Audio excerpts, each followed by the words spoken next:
Olá, amados irmãos e irmãs, com muita alegria nos reunimos hoje no dia 10 de outubro, hoje segunda-feira da 28ª semana do Tempo Comum.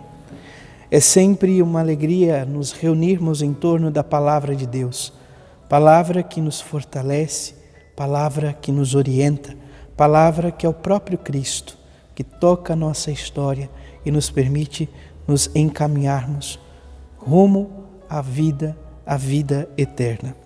Você que está chegando agora ao canal do YouTube de nossa paróquia, eu te convido a se inscrever, a deixar o seu like, o seu comentário, a compartilhar esse vídeo com alguém que você conheça, para que o Evangelho de nosso Senhor Jesus Cristo alcance mais corações.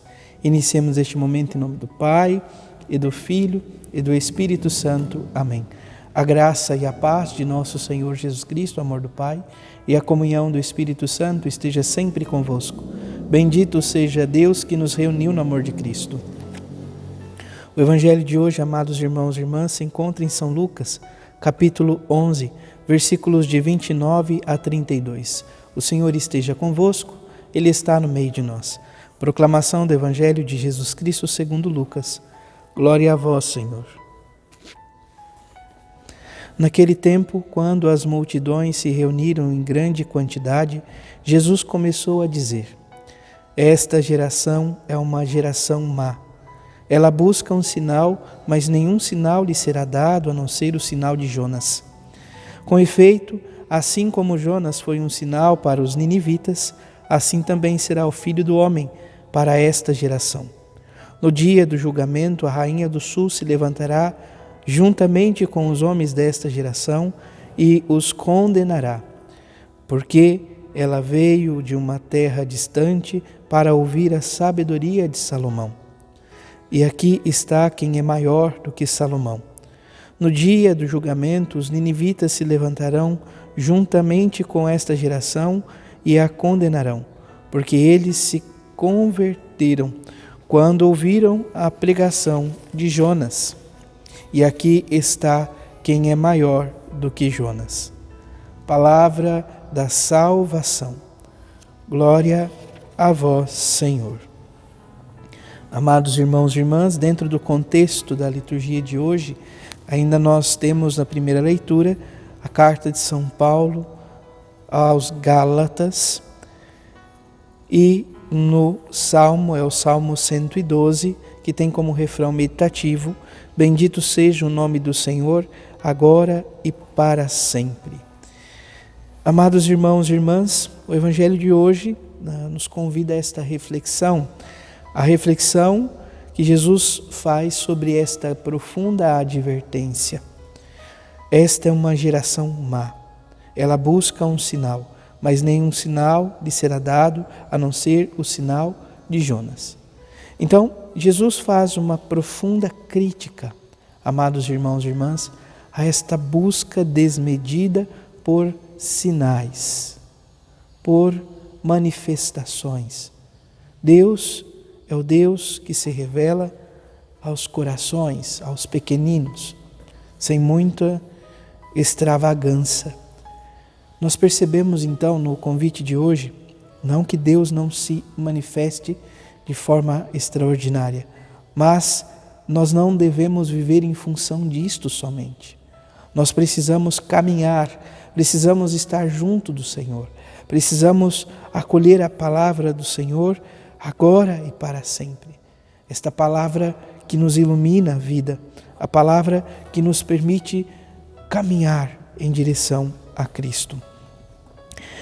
Nosso Senhor Jesus Cristo traz dois exemplos, um da rainha do sul, que vem para conhecer Salomão, para investigar a sabedoria, que ouvira falar então de Salomão. E Jesus diz: aqui está quem é maior do que Salomão. No segundo exemplo, fala de Jonas, da conversão dos ninivitas. Jonas pede pela conversão. E lembrando de Jonas, Jonas fica 3 dias e 3 noites no ventre de uma baleia. Nosso Senhor Jesus Cristo vive também este contexto no seio da terra, sepultado, mas a morte não é capaz de contê-lo. Ele ressuscita, Ele vence a morte. Portanto, nosso Senhor Jesus Cristo hoje nos chama esta atenção, a atenção para sermos atentos à palavra de Deus, a palavra que nos é concedida. Nós precisamos viver este caminho de profunda conversão, um caminho aonde se busca, sobretudo, a palavra de Deus. Esta grande multidão se reunia, com toda certeza, junto do Senhor. Muitos buscavam milagres, outros buscavam a saciedade da fome. Vale lembrar que Jesus, por 2 vezes, realiza, então, o milagre da multiplicação dos pães. E muitos, então, o procuram por conta dos benefícios que o Senhor pode realizar.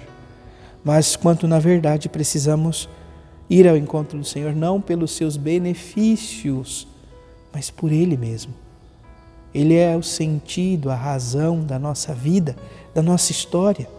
Precisamos ir ao encontro do Senhor, o Deus da aliança, o Deus que nos convida à liberdade. A primeira leitura de hoje da carta de São Paulo aos Gálatas é uma releitura da história da salvação. Ele parte lá dos filhos de Abraão, mas falando então deste contexto, de todo o caminho da promessa, do Sinai, das mulheres, enfim, mas a conclusão, sobretudo, do capítulo 5 da carta aos Gálatas, diz assim: é para a liberdade que Cristo nos libertou. Olha que palavra profunda. É para a liberdade que Cristo nos libertou. Liberdade da vida, a liberdade na presença de Deus. Se Deus nos liberta, nós não podemos deixar que ninguém e nada nos aprisione. Nem a morte, nem o pecado, nada, nem ninguém. Nós precisamos aderir e viver de fato esta liberdade. Ficai, pois, firmes e não vos deixeis amarrar de novo ao jugo da escravidão. O povo de Deus outrora vivia a escravidão. Hoje, o novo povo de Deus muitas vezes se encontra escravos do pecado. Que o Senhor nos ajude, nos conceda a graça de sermos verdadeiramente livres. É para a liberdade que Cristo vos libertou, uma liberdade que nos ajuda a, de fato, não buscar somente sinais, mas ir ao encontro de Cristo, porque Ele é a razão da nossa vida, da nossa história. Louvado seja nosso Senhor Jesus Cristo, para sempre seja louvado. Abençoe-vos o Deus Todo-Poderoso, em nome do Pai, e do Filho e do Espírito Santo. Amém. Graça e paz.